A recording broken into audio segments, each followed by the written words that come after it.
एक दौर था जब अमेरिका अपने स्टील्थ फाइटर जेट्स और बॉम्बर्स को दुनिया के सामने ताकत की सबसे बड़ी मिसाल के तौर पर पेश करता था। इन विमानों को अदृश्य शिकारी, आसमान का साइलेंट किलर और दुनिया की सबसे खतरनाक हवाई ताकत जैसी उपमाओं से नवाजा गया। लेकिन अब वही घातक विमान अमेरिका की किरकिरी कराने लगे हैं। एक के बाद एक दो ऐसी घटनाएं घटी हैं जो दुनिया की सबसे ताकतवर वायुसेना की साख पर सवाल खड़े कर रही हैं।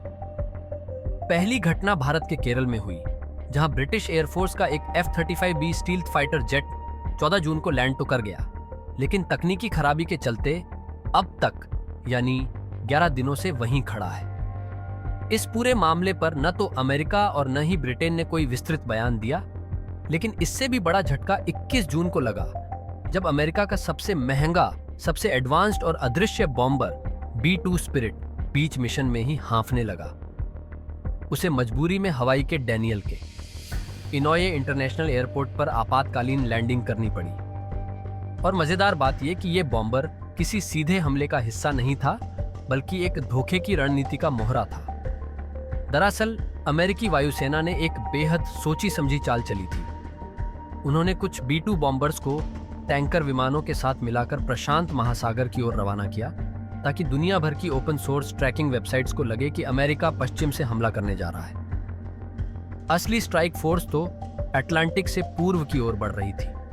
लेकिन योजना तब फेल हो गई जब इस फेक मिशन का हिस्सा बना एक B-2 बॉम्बर रास्ते में ही तकनीकी खराबी के चलते जमीन चूमने पर मजबूर हो गया। दिलचस्प ये भी है कि जिस जगह ये B-2 लैंड हुआ, वहीं 2023 में भी एक B-2 स्पिरिट को इमरजेंसी लैंडिंग करनी पड़ी थी और फिर महीनों तक वहीं खड़ा रहा। अब ये सवाल तेजी से उठ रहे हैं कि क्या अमेरिका के ये स्टील्थ बमवर्षक अब अपनी उम्र पूरी कर चुके हैं? क्या ये तकनीक, जो एक जमाने में दुश्मन के रडार को धोखा देने की महारत रखती थी, अब खुद ही तकनीकी धोखे का शिकार बन रही है? B-2 स्पिरिट बॉम्बर को 1980 के दशक में विकसित किया गया था और आज भी यह अमेरिका की सबसे शक्तिशाली स्ट्राइक क्षमताओं में गिना जाता है। इसकी डिजाइन, स्टील्थ तकनीक और लंबी रेंज इसे दुश्मन की सीमा के अंदर घुसकर हमला करने की बेहतरीन मशीन बनाते हैं। लेकिन यह बेहतरीन अब बोझिल होता जा रहा है। आज दुनिया में सिर्फ 19 B-2 बॉम्बर्स ही ऑपरेशन में हैं और हर एक को उड़ाना अमेरिका पर भारी पड़ता है। इनका ऑपरेशनल खर्च बेहद ज्यादा है और हर मिशन के बाद इन्हें घंटों या दिनों की मरम्मत की जरूरत होती है। अब अमेरिका की निगाहें B-21 रेडर पर हैं, अगली पीढ़ी का स्टील्थ बॉम्बर, जिसे B-2 की जगह लेना है। इसका डिजाइन कहीं ज्यादा मॉडर्न है, इसे आसानी से मेंटेन किया जा सकता है और इसका डिजिटल आर्किटेक्चर भविष्य की जरूरतों को ध्यान में रखकर बनाया गया है।